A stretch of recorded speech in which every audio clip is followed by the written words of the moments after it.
film review. The top 5 reasons why you should not be watching. You should not go see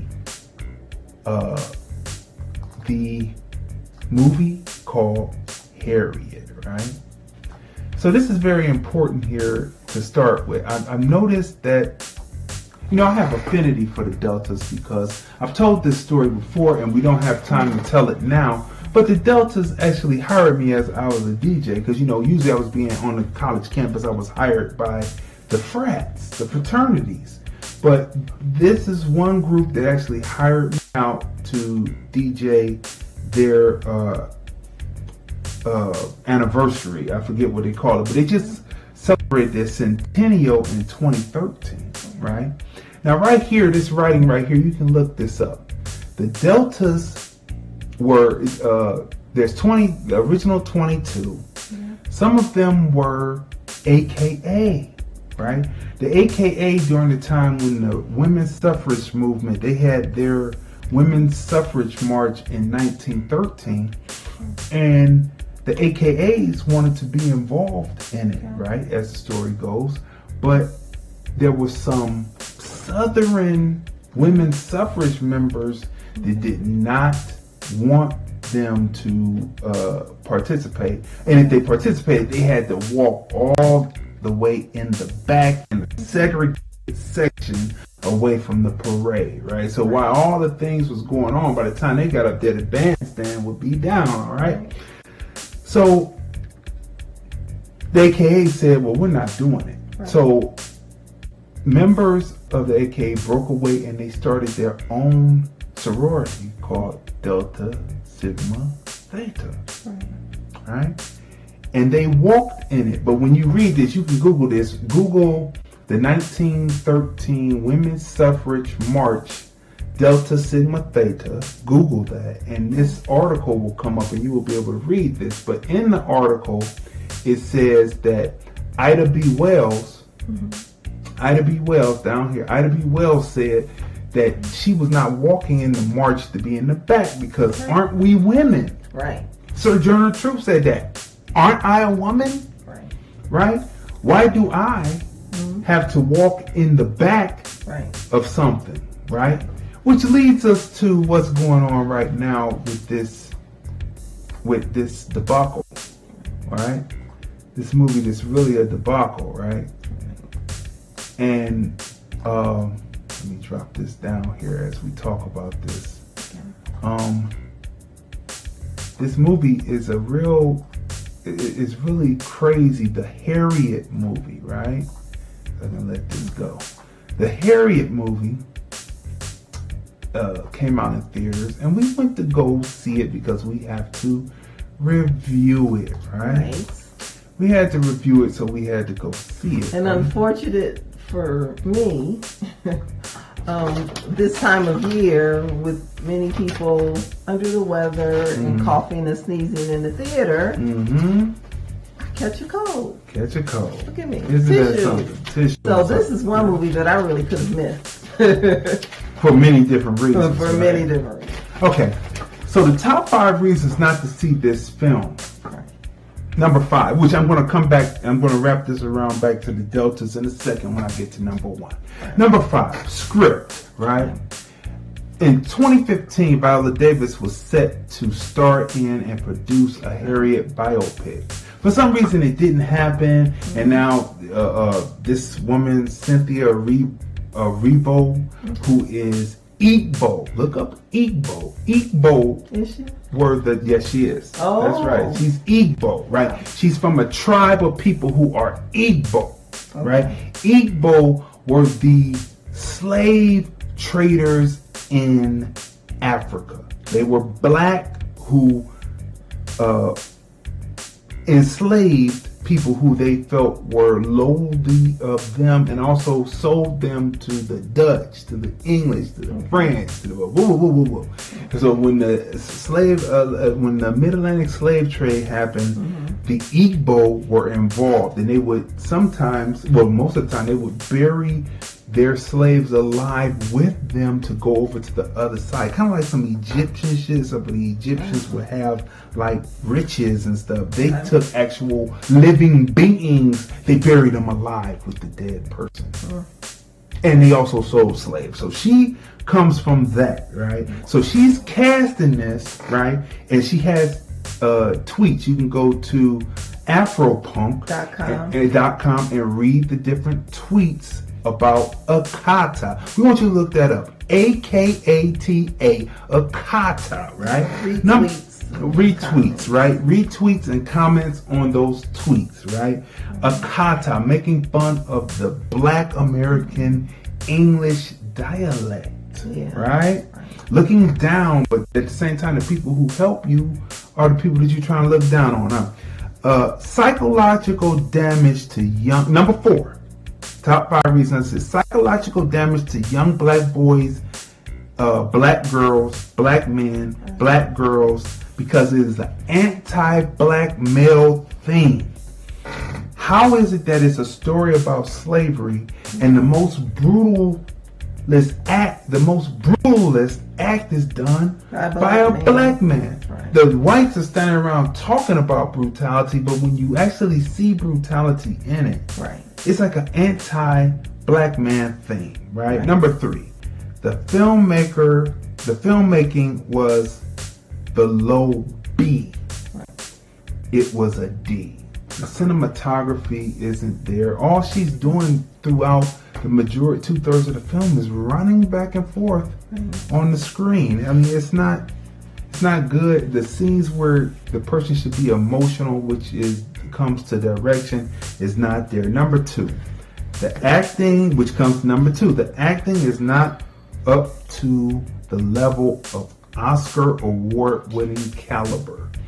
If anyone tries to put this woman up here to try to say that this is an Oscar-winning caliber performance, no.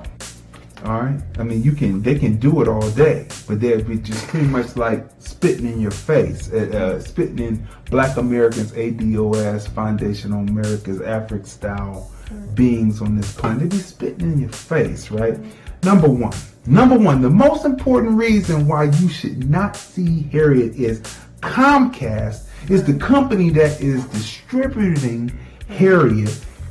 And at the same time, they're trying to strike down the Civil Rights Act of 1866, which says that black people who were free or born, who were slaves brought over or born in America had the same rights as white citizens, and that they had the same rights to fair commerce, to do contracts, and that if the person tries to cheat them out of them, they will be prosecuted. They're trying to strike that down. And all of that has to do with why we move around freely today.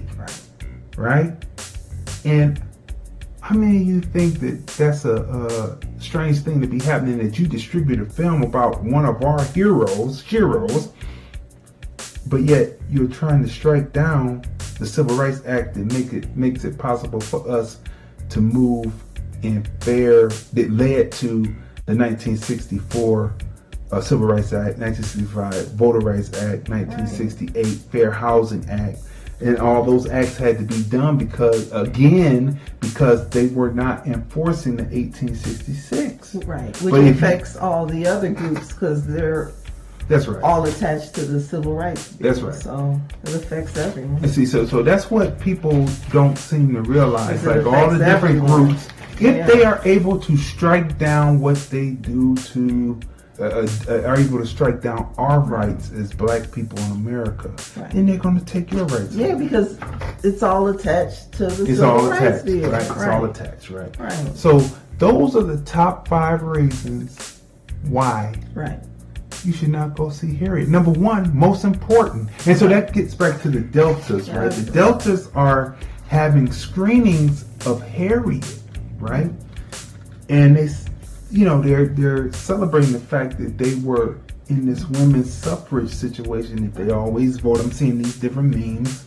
But Why would you support screening a film when in actuality the Comcast CEO, CFO, and COO should all be relieved of their jobs for trying to dismantle the 1866 Civil Rights Act that protects all of us because they want to get it Byron Allen, so there will be no more Byron Allen, right? Which is also, Trump is attached also, right? That's right. So for all of these people that's running behind to see this film and they say they're anti-Trump, well, guess who's behind and working with Comcast? That's right. You're anti-Trump. You're anti-Trump, but you're going to see Harriet, and Trump is tied in to Comcast, and Comcast distributes Harriet. Can we start getting a little smarter out here? Just a little smarter. Just use a little bit of intellect. And stop being fooled just because they throw somebody in front of you that has black skin. Let's stop being stupid. Let's stop being stupid. Now, for all the people, maybe you have not seen this meme, so we will put it up for you, right? Right here, this meme describes it perfectly of what's going on, right? And so many people are calling a boycott on Comcast, because Comcast owns NBC, which means they own MSNBC. So why they're talking about the big liberal agenda, they're trying to strip away what's going on. So we're gonna leave that up there. You know what, we can, and before we wrap it up, I wouldn't be surprised if, because Trump loves to tweet. So it would just be so hilarious and really a slap in the face that he tweets, for all of you that say you don't love me, you sure did go out and support Harriet. So it's just like, it's crazy. I mean, it's just like, wait, like we got to get on the same page at some time. And then they like, oh, we're so against Trump. But yeah, you supported. You're supporting this, and the Trump DOJ wrote an amicus brief. Right. They're gonna get 10 minutes in front of the Supreme Court on November 19th. He's working with November 13th, right? They're gonna have 10 minutes. They're working with Comcast. Comcast's gonna have 20 minutes. Byron Allen's lawyers is only gonna have 30 minutes. He's already won his case in the appellate courts. They didn't want to hear about his business. They wanted to take up the 1866 Civil Rights Act. Right. Number one reason why you shouldn't see this film, why you should stop supporting this film, why it should go down in flames. It's because of that. And please, period. And for all freedom, your freedom, right? Or are you so dumb? And let's it is freedom, right? And let's not be a hypocrite and talk about Trump on one hand, but yet support this film because he's working with Comcast, and Comcast distributes this film. So greatly done. Next time we'll see Panther come back is 2022. Will it be the same? Will the Civil Rights Act of 1866 still be in existence after they hear it on November 13th and then rule on it and put out the ruling sometime? I don't know if they take their hiatus and their recess. They may come back and rule on it in June of 2020, just before the election. Come on, people. Wake up. Man, they playing chess, not checkers. They are playing chess, not checkers. Do not go support the Harriet film, because it's like we're supporting our own treatment and our own disenfranchisement in America. It's ridiculous. Like, why would you go fund that? So people need to catch up. They need to know what's happening. They need to know all the time what's happening. They need to be somewhat on the same page. It's not 1,000 or 10,000 pages away, but 1 or 2 pages either way, ahead or behind, but somewhere right there on that page, right? You have to be on that page to know what's going on, right? And no one would have NAACP in New Jersey. They canceled their screening because of the 1866 Civil Rights Act, trying to scrape that. Now everybody's coming out. I even saw some Hebrew Israelites. I thought by Deuteronomy 28, this is what's supposed to be happening to us. Even they said, call your conscience. See? So, I mean, like, what's going on? I thought that's what y'all preach. But when the rubber hits the road, Jack, when the rubber hits the road, all of a sudden all that fantasy, fictitious, goes out the window and the reality hits. People are like, In a way, I think it was just, I mean, it's like seriously like a slap in the face because they're trying to kill the very first Civil Rights Act bill, right? So not only, it's just the placing of everything. Not only are they trying to kill the bill, right? Then at the same time, see, this is the Chester plan. So at the same time, they're going to release Harriet, right? Comcast, right? So then when you watch the film, they made the enemy in the film is a black man, right? So, it's just... It's some kind of sick love interest between the slave master's son and Harriet. And they have this actress, right, who has retweeted and made comments about Black Americans, right? So in very divisive comments, and not just like one or two tweets. Like these are like years of tweets, right? They have years of tweets where she has all of this like animosity towards African Americans, and these right? are the people who helped you. And they got a group called Voltron. And then so it's just like, it's the way it's all laid out and happening at the same time. It's just, let's put it together, people. And these people they say, ha ha ha, they say they hate Trump, but they're all rushing to go see the film. And we got to go, people, because we are out of time. You've been watching the Film Review, movies, music, culture, politics, and society. We're the husband and wife team. I'm Crazy D. Tracey. And we'll see you next time on the Film Review. The Film Review, movies, music, culture, politics, society podcast, interviews, movie reviews, and more. Live Sundays at 5:30 p.m. on Facebook at Crazon Dion. Hey everybody, this is Lunell, the original bad girl of comedy. I'm here at the Link Promenade in beautiful Las Vegas, Nevada, and you're watching the Film Review.